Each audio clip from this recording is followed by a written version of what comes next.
elle correspond à une position justement où il y a le moins de tension possible, donc là où le cheval, a priori, n'aura pas envie d'échapper.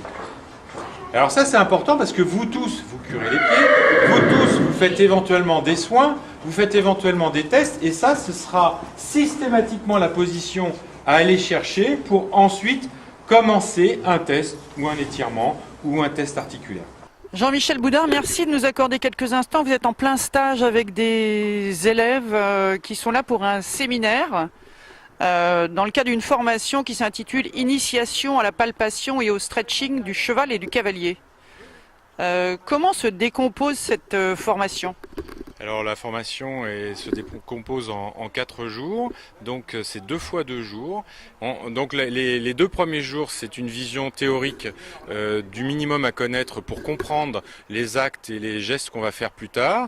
Et puis tout de suite on passe à la pratique, c'est-à-dire que dès la fin du premier séminaire de 2 jours, vous allez rentrer chez vous et tout de suite vous allez avoir envie de soigner, de traiter, de bilanter vos chevaux et de commencer à pratiquer. Et puis au bout d'un mois de pratique, vous allez revenir avec plein de questions, plein d'expérimentations, et à ce moment-là, moi je vais reprendre chaque stagiaire avec ses gestes, les corriger pour ne pas être ni dangereux pour lui ni pour son cheval, et puis on va avancer dans le bilan pour pouvoir être capable de gérer des entretiens du cheval. Pour moi, le geste du soin, c'est toujours la même chose. Je mets mes mains sur le cheval et j'essaie de sentir par un bilan précis. Donc je vous donne ce que j'appelle une grille de lecture. Comment, en mettant mes mains sur le cheval, je peux déterminer ce qui va pas, ce qui peut me renseigner vers et pour comprendre pourquoi il n'arrive pas à faire telle ou telle chose, pourquoi il a un comportement, je dirais, un peu déraillé, et puis voir aussi comment je peux améliorer la locomotion de mon cheval et peut-être même son comportement. Et surtout comparer ce que je suis en train de faire, eh bien vous allez faire votre mobilisation de l'articulation sans la juger. Je la fais, je sens tout ce que je peux sentir. J'arrête avec ce cheval-là, je compare droite et gauche.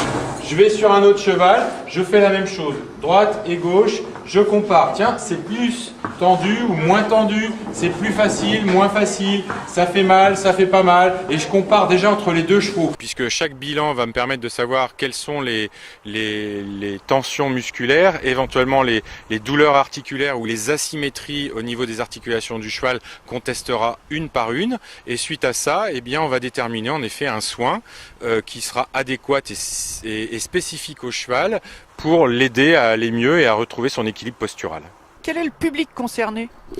Tout public. Pour l'initiation, sur ces 4 jours d'initiation, comme son nom l'indique, c'est vraiment pour initier les gens qui soient déjà à l'aise avec le cheval, mais parfois j'en ai qui viennent juste pour se mettre à l'aise avec le cheval, puisque c'est quand même une technique où on est à côté du cheval et on essaie de le palper. C'est donc un rapport, c'est plus un rapport de force et qui n'est pas du tout du même ordre. Et puis ce sont des cavaliers, ça va du loisir jusqu'aux professionnels, aux lad, aux gens des courses et aux gens de toutes disciplines confondues. Vraiment, pour les 4 jours d'initiation, il n'y a pas de limite. La seule chose, c'est aimer le cheval et puis avoir envie de le découvrir et de vivre un peu de 4 jours de passion, quoi. Maintenant, c'est vraiment des bases essentielles pour éventuellement avoir envie. Notamment, j'ai souvent des gens, des jeunes qui ont envie de faire ostéopathie équine, et souvent les parents me disent « Ah, est-ce que vous les prendriez en stage ?» Bah, ça, c'est le stage idéal. S'offrir 4 jours d'initiation pour mettre les mains dessus, vivre la théorie et la pratique ostéopathique, et à la fin de ces 4 jours, on sait si on a envie de faire ça ou si au contraire, c'est pas du tout la bonne direction. Une partie du stage est consacrée à l'approche posturale du cavalier, aux recherches de ses dysfonctions et aux moyens de les rééquilibrer afin d'améliorer la relation du couple cheval-cavalier.